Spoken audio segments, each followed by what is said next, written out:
ล่างหมอกตอนกเด้อปีนี้นัดแรกAudio Jungle. น้ำหมอกนี่ลึกหลายเต็มเลยน้ำหมอกนะหมอกเต็มเลย Audio Jungle. ครับหลังหมดตอกเด้อตอนนี้เด้อ Audio Jungle. ตุ๊กพ่อ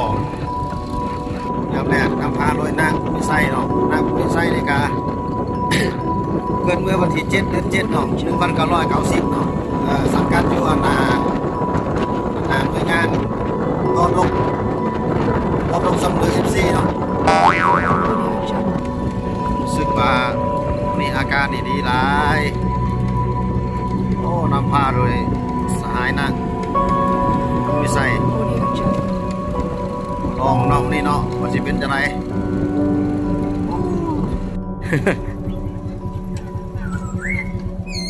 Audio Jungle.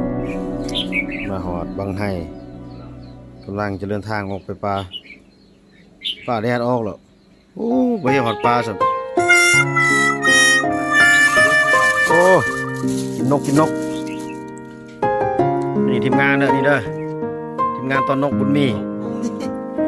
สหายนะอันนี้นะบ้านเราตัวหนึ่งขายเลยป้าดูป้ามาตอนนกอะไรคิดตัวปลา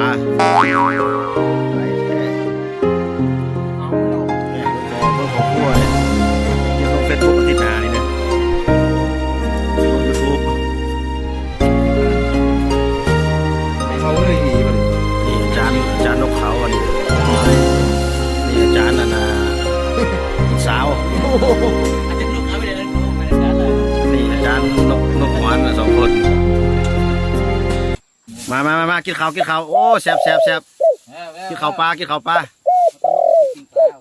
ตัวนกเลยคิดวิ่งปลา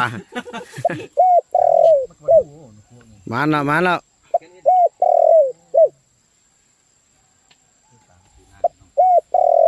ตัวนี้เนาะตัวนกเนาะมาแล้วจานนกคั่วก็ได้แล้วถ้าที่มันบินเลยโอ้หมานมาแล้วสมหัวหน้านกเขาแหละนี่